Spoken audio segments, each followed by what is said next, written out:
Okay, so hi everyone, and as I'm sure some of you might know, others might not, in the past week or two some really disturbing events have happened in the YouTube community, and a lot of people have been sharing their stories and sharing really insightful commentary and some really informative videos, and I just feel like I should add my voice to everything that's been happening because I don't think that enough people have been straight up calling out really popular YouTube personalities on behaviors that are just unacceptable. I feel like some people have just sort of been addressing the issue but sort of skirting around some of the things that just straight up need to be said.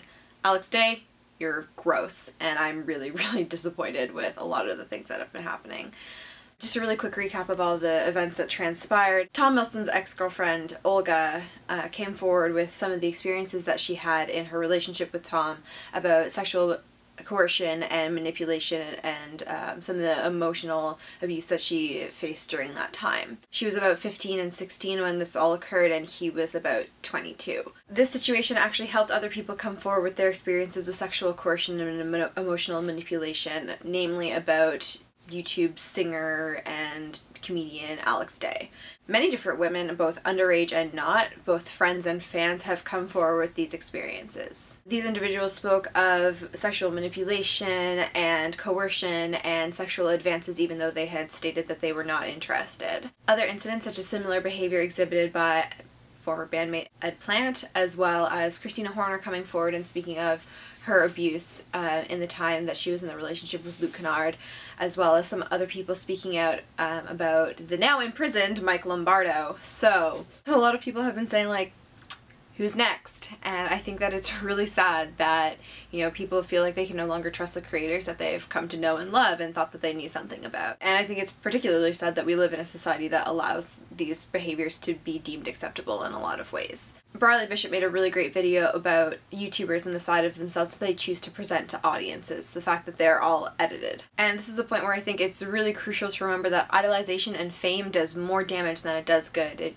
takes away your ability to think critically about a person and actually hear the fact that they may have done something wrong. It's particularly damaging to those who've been brave enough to actually share their stories. They have to live in fear of this backlash that they're going to receive from die-hard fans who really think that this person that they idolize can do no wrong, and I think that's a really big problem. Don't do that! Victims deserve to be believed, and I don't think it's their fault that they were taken advantage of by somebody with a higher position of power than them. And this goes for real life as well, whether it be age, education, status, money, whatever it is. Be careful of those relationships where there is an imbalance of power in them. These individuals have used their power in order to guilt and coerce people into thinking that they're owed sex. That's stupid. You never owe anyone sex, no matter what, no matter who they are.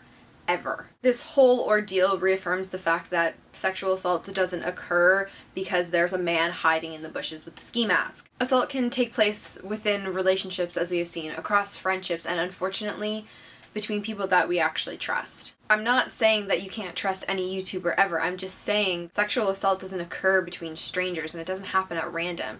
It happens because people don't understand what no means. It means that people have messed up lines of communication and they don't know how to read signals. It means that these people don't understand what sexual boundaries are appropriate, and they don't understand what is actual mutual consensual conduct for a sexual relationship. And not only is that royally messed up, but it leads to the next point that a lot of people have been talking about: consent. This is the biggest conversation that's been happening around Alex in particular, because in his Tumblr statement he said, "I never believed that I was taking part in any sort of relationships that weren't consensual." And this makes me really mad, because no does not mean convince me. Just because there is no no present doesn't mean that it's consent. Charlie McDonald, Lex Croucher, and Hank Green have all made really great videos talking about consent and what consent means, and I think that you should check those out. Links below, and they've really covered a lot of the things that I would like to say. I think it's absolutely crucial that everyone is aware of these standards, and I think that there is absolutely no excuse for this kind of manipulative behavior. I have to say that I'm really disappointed, and for a whole slew of reasons. I subscribe to Ed, Tom, and Alex. I love their music. I love their YouTube. I, even purchase their music. I love Sons of Admirals. But that doesn't excuse them from any of the behavior that they've been perpetrating. I joined YouTube because of Tom, Alex, and Ed. I wanted to be part of a community that shared similar values to me. I'm realizing now that certain individuals did not share the same values as me, and they totally abused the trust that they gained from their audiences and their friends. I'm realizing in a really strange sort of way that I did join YouTube because of Tom, Alex, and Ed, but to combat people like that, people who don't understand the true meaning of consent, and I joined YouTube to speak out against sexual assaults. And I just really hope that this community can keep moving forward. I'll see you guys soon.